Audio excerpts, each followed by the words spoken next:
Welcome to episode 276 of the Seahawkers podcast. I'm Brandon Schultz of the Military Seahawkers, and joining me, my good buddy and Montana Seahawker, Adam Emmert. Yeah, frustrated, man. Tough day in football. A tough day overall, a frustrating day, and that's why I felt like it was important for you and I to get together and just knock something out, just because I know that there's other people out there that are just as frustrated as we are about the day. And I think this has a lot to do, I'm just going to go out there and say it right now, for everyone, we deserve this for trying to dictate the outcome of the 49ers-Saints game. Because this is the worst possible outcome. Oh, so you think by people rooting one way or the other for Saints-Niners, somehow that affected this game? See, the outcome of that game now, it didn't matter because we lost. Well, I guess I understand how you see it that way, because I think the Seahawks kind of saw it the same way too. Like, they were watching Niners-Saints and were rooting for a specific outcome one way or the other, right? And they didn't seem locked in tonight. Like, that team didn't seem to be in LA tonight. Yeah. Like, they didn't show up. There was no energy. That's one of the flattest performances I've seen from a Pete Carroll team since he came to Seattle. And it's difficult to watch. And I think we all feel like crap, especially with the way the Niners won and, we lose to the Rams and all that. But I think we need to keep it in perspective. And I think this is what's important. Number one, we're 10-3. That was our third loss on the year. If I'd have told you at this point in the season, we were 10-3, you would be psyched about it. Yeah. Okay. Uh-huh. And we still have the opportunity to keep destiny in our control and go out and win our next 3 games and be a bye, if not the 1 seed. Right. It's all right there still. And I think what's important is that one of these games happens to you at this point in the season when a team is feeling its oats. I mean, this Seahawks team winning 5 straight coming in here over some heavyweights, some underdogs too, and really feeling like they could roll their helmet out there and just win. And you need that slap to the face. And this was an absolute slap to the face, because there's no way you should have been dominated in the trenches, and yet you were. That's a thing that is hard to swallow, but I think in the long term, going forward, this is going to be something that is good for the Seahawks. Yeah, and you said it. This team was absolutely dominated in the trenches on both sides of the ball for a team that was so physical since week 10. That's what this huge letdown for me was all about. We had seen this team be physical the last few weeks, on the defensive side especially, and it wasn't there. It wasn't there on either side of the ball. Well, it's easy to look at this game and, because of the way that it started, pin this on the defense. But in a lot of ways, I feel like this is a failure on the offense as a whole. I mean, you look at that first half, and there were opportunities to extend drives, whether that was a 4th down catch or a 3rd down catch, and receivers flat out just dropped the ball, whether it's a touchdown in the end zone in the second half. Yeah. And you don't extend drives, and then it puts your defense right back out on the field, and you don't get points, and you don't keep it close. Then all of a sudden it turns into this type of game. And it really was the inability of the offense to get going. And I pin it mostly on the wide receiving core. Like, the drops were terrible. The untimely penalties for no reason. DK Metcalf getting into it with Jalen Ramsey. For no reason. Ramsey is a king trash talker. Why are you letting him get in your dome? Yeah. Why? Don't do that. Receiving core is a real bummer in this game. And I'll even point to Tyler Lockett a little bit. Since the leg injury, he's 2 steps behind, and he's not getting any separation. And that's our number 1 deep threat. And now teams are being able to load up underneath, and it's been a real problem.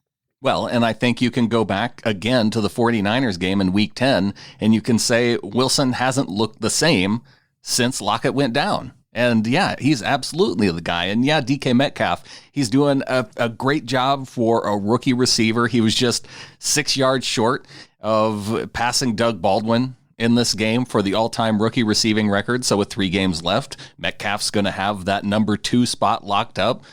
He may be able to run down Joey Galloway. We'll see.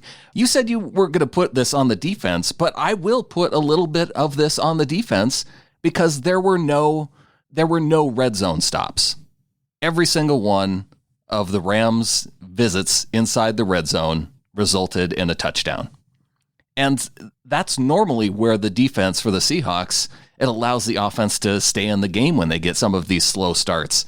And the Rams were up 21-3 at the end of the second quarter, and it looks a whole lot different if the Rams are, held to a field goal on any one of those drives. It'd make a huge difference. And I think you can point to a little bit, again, just on the defense's inability to make an adjustment and really do something different because they're getting housed the way that they're playing. And nope, this is the way we play and we're going to keep doing it and beat us if you're better. Well, they're better in 3 wide than we are with 3 linebackers on the field, especially if that third linebacker is Cody Barton, a rookie. Yeah. And there was a couple points out there where it was Wagner and Burkervin and Barton, 2 rookie linebackers, and we're asking them to hold up against 3 receivers and a talented tight end and Higbee. I don't understand that for the life of me. I mean, we needed to go a lot more nickel there because Cody Barton struggled to contain the edge all night, and the Rams stretched us out. It was all very horizontal, and that's what got us way off base. They got us stretched out horizontally, and then they could hit all those middle shots with all the crossing routes that they run. And we tried going man early, and you just get jumbled up and picked off as a defender through the crossing routes. And then we tried going zone, and everybody was super slow to react. Yeah. And it just, neither way worked. The real frustration is that we saw the defense turn a bit of a corner in the third quarter when they started heating Jared Goff up, and they started bringing some stunts and some A-gap blitzes, things like that. Diggs gets his interceptions. And we didn't continue with it. Yeah, that's what led to the only touchdown of the game was that interception by Diggs that he's able to take for a house call. And it's crazy to think that just in the last 2 years, this is the first time that with Brian Schottenheimer as offensive coordinator, that the Seahawks haven't been able to score a touchdown on offense. Yeah, I guess that is surprising. I mean, what's more surprising is to get beat in this manner. The thing is that, sure, the defense struggled early, but they did in the third quarter bow up and give the team an opportunity. Right. Special teams as well. Blocked field goal. Good punt by Dixon to change field position when we got stopped down low. But the offense just did not come to play in the second half, and that was the biggest problem. Yeah, interception for a touchdown on the Rams' first drive coming out of halftime. So it feels like, okay, now if the offense can get going, great. And the Rams get the ball back. They give it back to Seattle. Diggs gets another interception. They start on the 3-yard line, and the offense moves 4 yards. And you kind of feel like, okay, well, that's kind of a win because maybe they score and now you're gaining some field position, whatever.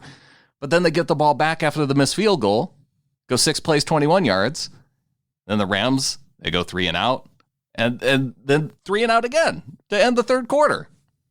Look, there were some key penalties in there, too, that were super frustrating. I mean, towards the end of the game, Ifedi has a false start for no reason. The football was disjointed this entire game. And that was the hardest thing to watch. I mean, because each unit, except for the offense, came up big at some point in the game. And the offense hasn't come up big in the last couple games. And it does feel like it links up with Tyler Lockett's injury, but that shouldn't be an excuse.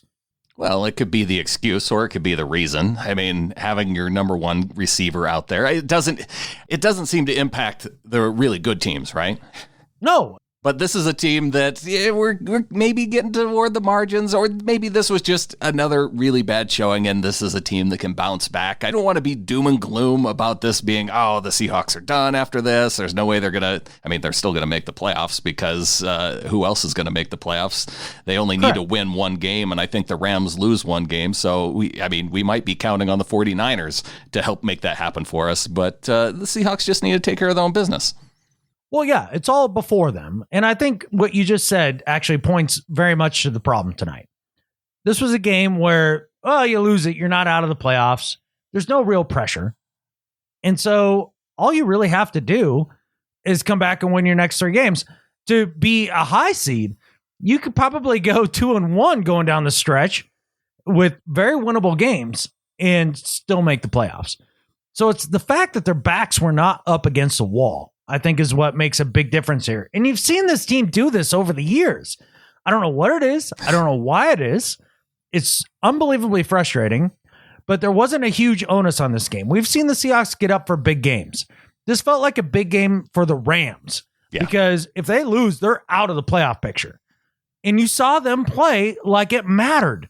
And this team certainly did not come out and play like it mattered. Well, and like you're saying, it doesn't really matter in the sense that now the Seahawks, they still have the ability to win their next 3 games of the season, and you get that Week 17 win over the 49ers, and you still win the division. Right. It's right there, but you got to beat a couple lesser teams in front of you, and those are kind of get-right games. And if you can do that, and the offense comes about, then you're going to be okay going into that Week 17 matchup against the 49ers, especially when you look at the Niners tonight, and the Saints somehow score 40-plus points and lose. Yeah. I mean, the Niners points. The Saints scored 46 points, and they missed a couple extra points, or at least one extra point that I saw. Right.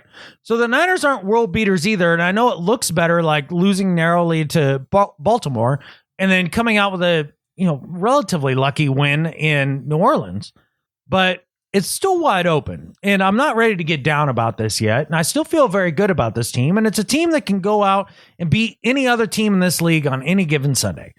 But they have to be up for it, and they just weren't. The Seahawks take the loss. It's the final score, 28-12 for Seattle.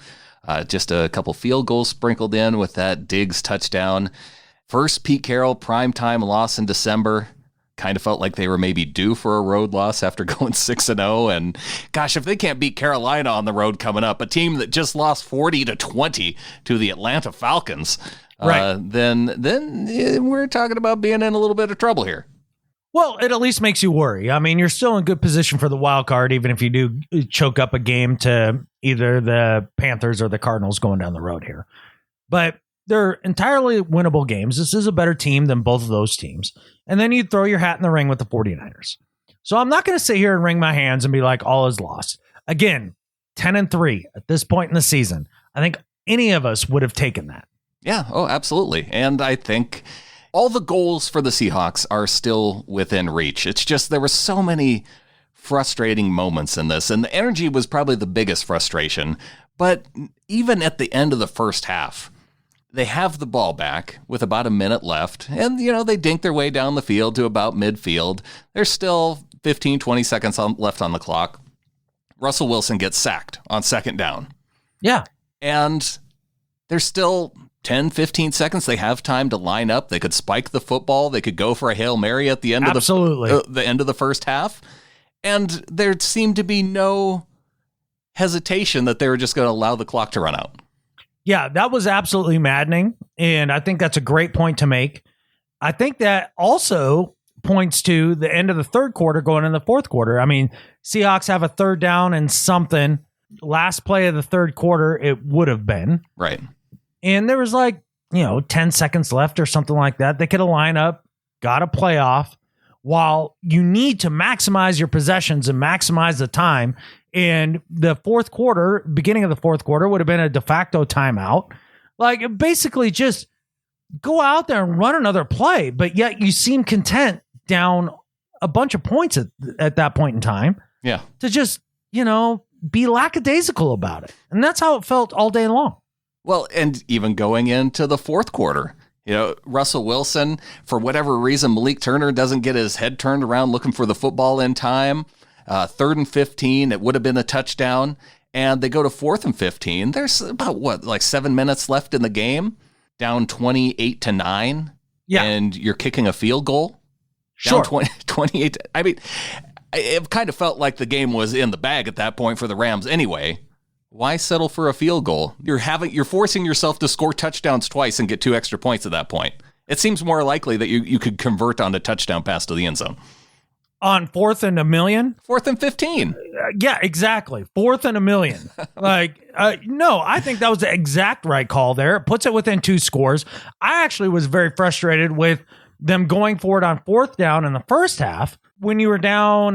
What was it at that point? I think it was 14-3. 14-3. Yeah, get 6, and you're within 1 score and a 2-point conversion. Yeah, I don't understand the panic there. I know the defense hasn't stopped anybody at that point, but really, you got to believe in them at some point. And it was just, that was super frustrating as well. And I said it before the play. Okay. Before they went for it on fourth down, I was like, I'd kick here. Well, it was only 1 yard. I get it. Yeah. It's not about the yardage. It's about game management. And, Hollister dropped that ball. It was right to him.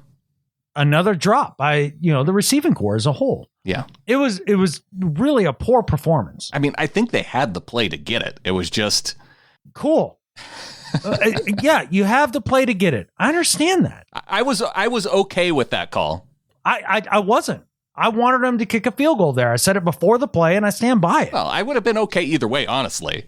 There's a time to be aggressive and a time to not be. And the funny thing is that, on that first one, I'd rather him kick the field goal. On the second one, I get it, and I do think that was the right call, but we tend to all feel like we need to be aggressive at all times.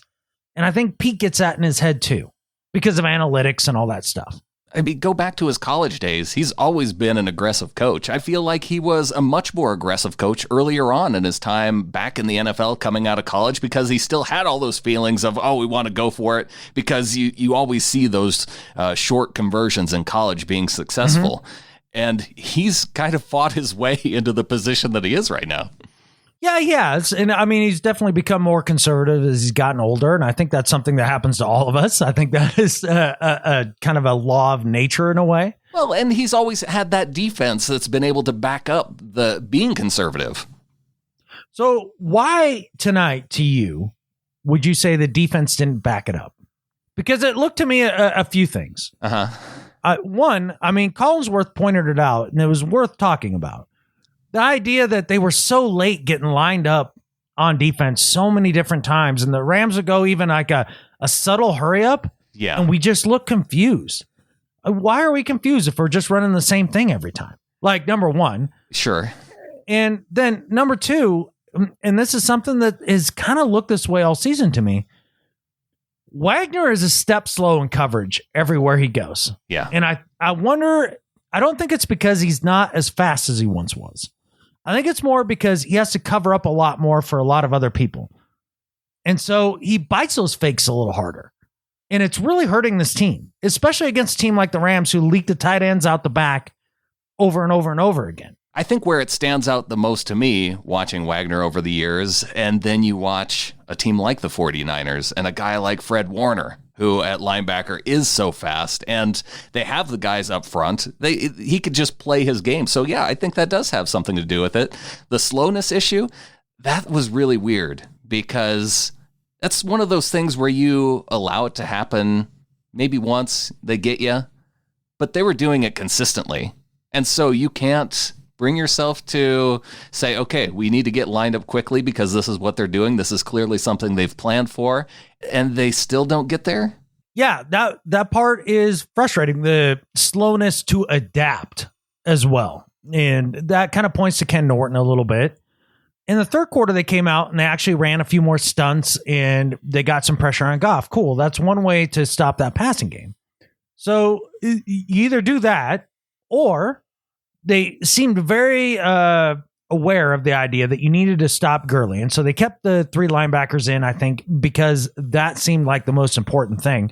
But if Goff can just stand in the pocket and get to his first read, now we're not going to get anywhere. Yeah. So if you're not getting a pass rush and the three linebackers are ineffective covering the pass, and they clearly aren't going to run through Gurley, then why don't you do something like totally different?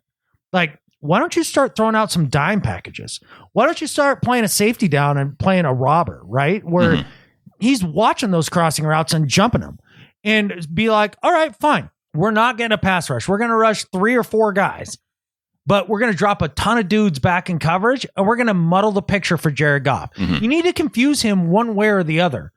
And it's either getting super aggressive up front, or you go ahead and you play a ton of coverage and you dare them to throw it in tight windows. But they kind of did neither. They did the in-between. Well, they made it easy for him. You mentioned the linebackers being an issue, especially in coverage. Jared Goff was able to make his first read the receiver that was matched up on one of the linebackers. Yeah. And he was converting those all day.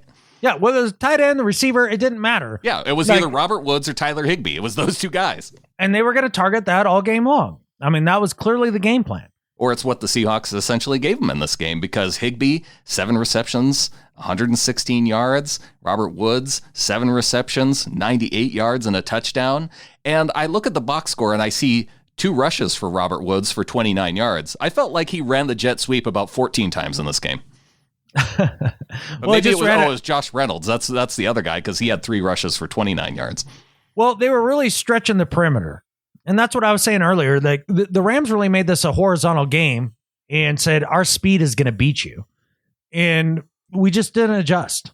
Frustrating night overall for the Seahawks. Frustrating night for us Seahawks fans. But the good is that there's still 3 games left, and they have upcoming games against the Arizona Cardinals in Week 16, and they lost to the Pittsburgh Steelers 23-17. I mentioned the Carolina loss to Atlanta, and that's who the Seahawks will go on the road once again to face next week. How about an email before we get on out to hear from Trevor? Says, I just wanted to say that I love the show. It can be tough living in Canada with parents and friends who don't share my intense love for the Seahawks, but you guys keep me going. I also had a question for you. Do you think we would be better off finishing second in the NFC as opposed to first? If we finished first, we'd likely play the 49ers in the divisional round and the Saints in the NFC Championship. If we were second, we would probably play the Packers in the divisional round and then the Saints or 49ers. I don't know about you guys, but I'd much rather play the Packers and then the 49ers Saints compared to the 49ers and the Saints. I'd love to hear what you guys think, though. I look forward to the podcast every week, and I'm hoping to keep my narrow lead at the top of the Pick'em League. From Trevor, P.S. Catfish! The Rams. Catfish! The 49ers. Catfish! The Cardinals. Go Hawks. All the Fs and the right Fs. But as far as worrying about whether or not we're going to be number 1 or number 2, I mean, we need to worry about getting in first. They will get in. They just need 1 win. They need a Rams loss. That's going to happen, and the Seahawks will be in the playoffs. And there's also the possibility that this Rams team could beat the Niners. Yeah, okay. Then you're counting on another Vikings loss, I think, and I think that'll happen too. But I'm just saying, if you're looking at number 1, number 2 seeds, things like that, and look, I think it's unlikely because the Niners have the defensive front to get pressure in Goff's face. And we saw what happened when you got at least a little pressure on him. Right. He freaking unravels. Yeah. And we knew that going into this game, and the defense couldn't do it. But well, yeah, the defense couldn't do it. And I think there's a point to this too. Pete Carroll is obsessed with playing this shell defense where you give up everything underneath and the crossing routes and everything between, 0 and 15 yards. Fine. I don't care as long as I don't get beat deep. And they play the soft coverage all the time. And you saw once they started getting a little more aggressive in the third quarter, how things started to change. Sure. And then they went back to playing a little soft because they were just trying to, minimize the bleeding, right? Yeah. Like somehow they didn't learn the lesson that being aggressive and going after him was a thing that you were either going to feast or famine at. And I'd rather do that than die a death of 1,000 cuts like we did tonight, where Goff just stands back there and goes first read. Because either play tight with the coverage or blitz some dudes, or even do the combination of the two. But get after it. I'm so sick and tired of the soft-ass defense. Well, I think that about covers it, Adam. I think it just explains the whole night. It was the defense, it was the offense, it was all of the, and that's what leads up to a game like this where the Seahawks lose 28-12, and it didn't even really feel that close. Yeah, it didn't feel that close, and I have not given up any sort of hope on this team. Ultimately, I think this is a type of loss that galvanizes a locker room, and I think this will ultimately be something that is good for the team. I never want Russell Wilson to wear those cleats again because they're bad luck. Yeah. And I hope they're gone. And going forward, we have a great chance of the playoffs, great chance of beating anybody. And I think that's the takeaway from tonight, even after a shoddy performance. Well, with that, let's get on out of here. We will get to our Welcome to the Flock segment in our regular show this week. So a big thanks to those of you who came in over the last few days. Getintheflock.com if you want to get your name recognized in the next upcoming show. And Adam, We have such an appreciation for our members of the flock. We wanted to get it out there after a loss like this. And I think with that, there's only one thing left to say. go Hawks. Go Hawks.